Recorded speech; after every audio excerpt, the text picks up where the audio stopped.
जय हिंद साथियों, आप सभी का एक बार फिर से स्वागत है करियर बिहार यूट्यूब चैनल पर एक नए अपडेट में। साथियों, दिल्ली पुलिस कांस्टेबल वैकेंसी का आप लंबे समय से वेट कर रहे हैं और इस इंतजार में है कि कब से वैकेंसी आ रही है, तो इसी के रिगार्डिंग कंप्लीट इन्फॉर्मेशन आपको हम देने वाले हैं और ये बताएंगे कि इसका सिलेक्शन प्रोसेस क्या है, कैसे क्या रहने वाला है, इसमें क्या क्राइटेरिया होता है, सब चीज़ आपको बताने वाले हैं और कितनी वैकेंसी आ रही है, कब से इसका फॉर्म फिलअप होगा और कब तक फॉर्म फिलअप होने का आखिरी डेट है, कब एग्जाम आपका होने वाला है, सब चीज आपको बताने वाले हैं। तो वीडियो में आप कंप्लीट शुरू से लेकर अंत तक बने रहिएगा। साथ ही आप सब रिक्वेस्ट करेंगे कि आप चैनल पर नए हैं तो सब्सक्राइब करके बेल आइकन दबा लीजिएगा। साथियों, दिल्ली पुलिस कांस्टेबल की वैकेंसी जो पिछली आई थी वो 2020 में आई थी और 2020 के पहले जो वैकेंसी आई थी वो 2016 में आई थी। तो 2016 में जो वैकेंसी थी वो 7000 प्लस थी और 2020 में जो वैकेंसी थी वो 5846 थी। इस बार बम्पर वैकेंसी है और पिछली दोनों वैकेंसी से इस बार ज्यादा वैकेंसी रहने वाली है। और कितनी वैकेंसी है तो 7547 वैकेंसी। आपको बताते चलें कि इसमें मेल के लिए आपको 5056 वैकेंसी है और फीमेल के लिए 2491 वैकेंसी है। और इस वैकेंसी की दिल्ली पुलिस कांस्टेबल वैकेंसी की सबसे खास बात इसमें यह है, सबसे अच्छी बात यह है कि आप किसी भी राज्य से हैं, आप भारत के किसी भी कोने से हैं, आप अप्लाई कर सकते हैं। और सबसे बेहतरीन चीज में यह है कि आप जिस कैटेगरी के हैं आपको उसी कैटेगरी में रखा जाएगा। आमतौर पे होता क्या है कि आप अगर किसी राज्य से हैं और आप अपने राज्य को छोड़ के किसी दूसरे राज्य में अप्लाई करते हैं तो वहां पर आप जनरल कैटेगरी में काउंट होते हैं और जनरल कैटेगरी में आपको फाइट करना होता है। लेकिन आप अगर ओबीसी से हैं तो दिल्ली पुलिस कांस्टेबल में ओबीसी में ही आपको रखा जाएगा। आप अगर एससी से हैं तो आपको एससी में ही रखा जाएगा। आप अगर एसटी हैं तो आपको एसटी में ही रखा जाएगा। तो सबसे बेहतरीन बात इस वैकेंसी की यही है कि आपको अपने कैटेगरी में रखा जाता है और कैटेगरी का बेनिफिट आपको मिलता है, आप भारत के किसी भी कोने से क्यों ना हो। क्योंकि दिल्ली जो है एक राज्य नहीं है, केंद्र शासित प्रदेश है। इस वजह से इसमें जो वैकेंसी आती है उसमें आपको ये बेनिफिट, आपको कांस्टेबल की जो वैकेंसी आएगी आपको ये देखने को मिलता है और इस बार भी आपको मिलेगा, आगे भी आपको देखने को मिलता रहेगा। तो आप जो है इसके लिए कमर कस लीजिए, बहुत ही आपके पास शानदार मौका है। और अगर हम आपसे बोलें कि एलिजिबिलिटी क्राइटेरिया क्या रहेगी इसके लिए, तो देखिए इसके लिए एलिजिबिलिटी क्राइटेरिया में क्वालिफिकेशन की बात करें तो इसमें आपको 12th पास रहता है। अगर आप 12th पास हैं तो आप इसके लिए एलिजिबल हैं। 12th पास अगर हैं आप तो आप इसके लिए एलिजिबल है, योग्य है, आप फॉर्म अप्लाई कर सकते हैं। एज लिमिट की बात करें तो एज लिमिट इसमें दोस्तों 18 से रहता है 25 वर्ष। 18 से 25 वर्ष आपको एज रहेगा जनरल के लिए। और ओबीसी से यहाँ तो आपको एज में छूट मिलेगा, कितना मिलेगा तो 3 साल, यानी कि आपके लिए एज लिमिट 18 से हो जाएगा 28 साल।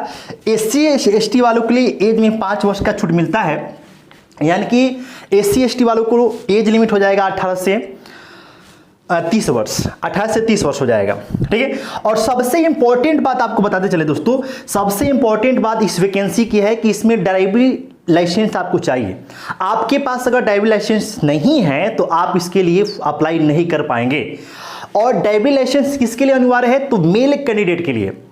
आप अगर मेल हैं, फॉर्म अप्लाई करना चाहते हैं, योग्यता रखते हैं, दिल्ली पुलिस में कांस्टेबल के पद के लिए अपने आप को रिजर्व करना चाहते हैं, एक सीट पक्का करना चाहते हैं, तो सबसे पहले आप ड्राइविंग लाइसेंस बनवा लीजिए।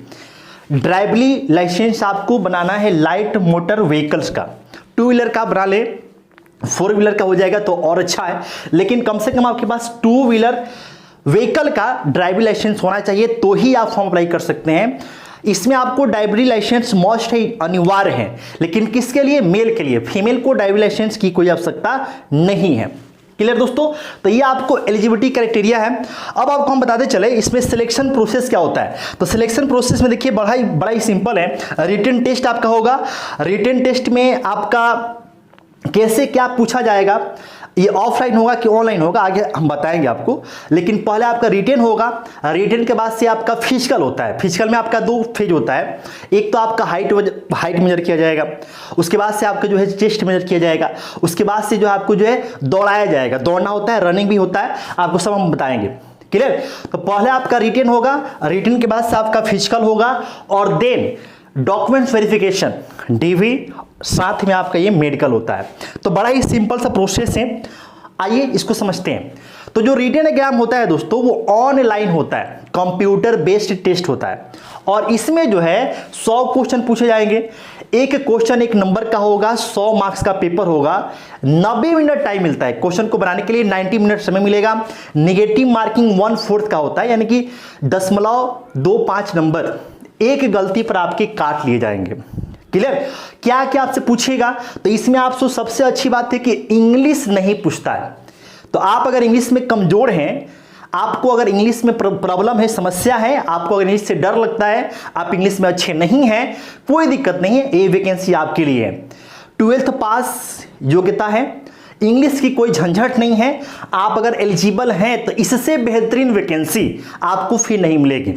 ठीक है, आप एलिजिबल अगर आप हैं तो इसके लिए एकदम कमर कस लीजिए। देखिए आपसे क्या पूछेगा, मैथ्स के 15 क्वेश्चन होंगे, 15 नंबर के। रीजनिंग के 25 क्वेश्चन होंगे। जीके जीएस में आप कहा गया हिस्ट्री, पॉलिटी, ज्योग्राफी, इकोनॉमिक्स सब मिला के, फिजिक्स, केमिस्ट्री, बायो सब मिलाकर आपको 50 क्वेश्चन होंगे और कंप्यूटर के 10 क्वेश्चन होंगे। सब मिलकर आपको 100 क्वेश्चन, 100 मार्क्स, 90 मिनट यानी कि 1.5 घंटे का टाइम होता है। तो आपकी इसमें स्पीड बहुत ही आपको जो है ठीक ठाक रखना पड़ेगा। हालांकि 90 मिनट आपको जो है कम नहीं है, क्योंकि यहाँ पे जीके जिस ज्यादा है, 50 क्वेश्चन, मैथ के क्वेश्चन यहाँ पे आपको कम है। अगर मैथ के क्वेश्चन ज्यादा होते तब ये 1.5 घंटा आपको कम पड़ता, लेकिन मैथ के क्वेश्चन कम है, 15 क्वेश्चन है, तो आपको 1.5 घंटा ठीक ठाक समय है। लेकिन फिर भी आपको एक नॉर्मल स्पीड चाहिए ताकि आप अच्छे से कर पाएं। अब देखिए, जब आप रिटन एग्जाम को पास कर लेते हैं उसके बाद से आपको फिजिकल में अपीयर होने का मौका मिलेगा। जो आपका फिजिकल होगा उसमें तो आपको सबसे पहले हाइट वगैरह, चेस्ट वगैरह आपको मेजर किया जाएगा। उसके बाद से आपको जो है रनिंग की बात होगी। तो जो आपको हाइट में है, हाइट अगर हम बात करें तो मेल कैंडिडेट के लिए जो हाइट है वो 170 सेंटीमीटर और फीमेल के लिए जो हाइट है वो 157 सेंटीमीटर आपको मांगा जाता है। चेस्ट की बात कर लें तो मेल में आपको चेस्ट मिनिमम 81 सेंटीमीटर और कम से कम आपको 5 सेंटीमीटर फूलना चाहिए। तो 81 से जो है 85-86 आपको जो है यहाँ पे आपको जो है चेस्ट होना चाहिए, मतलब कम से कम 5 सेंटीमीटर आपका चेस्ट होना चाहिए। फीमेल के लिए चेस्ट की कोई क्राइटेरिया नहीं है, चेस्ट केवल आपको मेल का मेजर किया जाता है। इसके बाद से हम रनिंग की बात करते हैं तो रनिंग में आपका 1600 मीटर यानी कि 1.6 किलोमीटर का रनिंग है। 6 मिनट का आपको टाइम मिलेगा मेल के लिए, और लड़कियों के लिए भी रनिंग सेम है, 1.6 किलोमीटर यानी कि 1600 मीटर की रनिंग है, लेकिन यहाँ पे टाइम आपको ज़्यादा मिलेगा, 8 मिनट का समय आपको मिलने वाला है। तो बहुत ही शानदार वैकेंसी है दोस्तों। ये सिलेक्शन प्रोसेस है सिंपल सा, पहले आपका रिटन होगा, रिटन के बाद से आपका जो है फिजिकल होगा और फिजिकल के बाद से आपको फाइनल मेरिट बनेगा। इस वैकेंसी की सबसे खास बात यह है कि यहाँ पर जो मेरिट बनता है वो एक ही बार बनता है। ऐसा नहीं कि अलग अलग राज्यों के लिए अलग बनेगा, अलग अलग आपको कैटेगरी के लिए अलग बनेगा, एक ही बार आपको मेरिट बनेगा और आप जिस कैटेगरी से बिलोंग करते हैं आपको उसी कैटेगरी में आपको रखा जाएगा। ऐसा नहीं कि आपको जनरल में डाल के और प्रॉब्लम आपको खड़ा किया जाएगा, ऐसा नहीं है। तो बहुत ही बेहतरीन वैकेंसी है। कब से वैकेंसी आ रही है तो देखिए दोस्तों, आपको बता दें इसका जो है वैकेंसी आपको आ रहा है आपको सितंबर में। जो न्यूज निकल के सामने आ रही है, जो भी अपडेट है ऑफिशियल वेबसाइट पे, तो सितंबर में 1 सितंबर से इसका जो है फॉर्म फिलअप होना स्टार्ट हो जाएगा। सितंबर में 1 सितंबर से स्टार्ट होगा और 30 सितंबर तक आपको फॉर्म फिलअप होने का डेट होगा। 1 सितंबर से 30 सितंबर तक इसका फॉर्म फिलअप करने का डेट है। एग्जाम का जो डेट रखा गया है वो आपको नवंबर दिसंबर 2023 एग्जाम का डेट रखा गया है। ठीक है, तो समय आपके पास कम है। आप नोटिफिकेशन सब आपको सब दे दिया गया है, बस आप समझिए कि आपको बस ये 1 सितंबर का वेट कीजिए, आपको एकदम फॉर्म फिलअप होना स्टार्ट हो जाएगा और आखिरी डेट आपका 30 सितंबर होगा। तो आप 1 सितंबर का वेट ना कीजिए। आपसे मेरी एक सलाह होगी, कहना होगा बड़े भाई के तौर पे कि आप अभी से कमर कस लीजिए और एकदम लग जाइए। बहुत ही शानदार मौका है और ये एसएससी जीडी से बेहतरीन है, क्योंकि एसएससी जीडी में आपको स्टेट वाइज कट ऑफ बनता है, आपको कैटेगरी वाइज कट ऑफ बनता है, तमाम तरह के झंझट होते हैं। लेकिन ये सबसे अच्छी बात है कि एक ही कट ऑफ बनेगा और आप जिस कैटेगरी में है उसी कैटेगरी में आपको रखा जाएगा। तो बहुत ही बेहतरीन आपको जॉब है। वैकेंसी भी आपको पिछली 2 वैकेंसी से आपको ज्यादा रहने वाली है। पिछली 2 वैकेंसी में आपको बताएं कि 2016 में 7000 के आसपास थी और 2020 में वैकेंसी 5846 थी, लेकिन 2023 में जो वैकेंसी है वो 7547 है। ठीक है, तो काफी शानदार जॉब है दोस्तों, आप इसको मिस मत कीजिए, एकदम सीरियसली लीजिए और इस बार आर या पार वाली बात कीजिए। ठीक है, कमर कस लीजिए, बहुत ही शानदार जॉब है, आप अपना एक सीट पक्का जरूर करेंगे। तो मिलते हैं एक नए अपडेट में एक नए न्यूज के साथ आप सभी से फिर से, लेकिन आपसे फिर रिक्वेस्ट होगी कि आप चैनल पर नए हैं तो सब्सक्राइब करके बेल आइकन दबा दीजिए, ताकि ऐसा अपडेट हम जब भी लेकर आए तो आप तक उसका नोटिफिकेशन पहुंच सके। जय हिंद।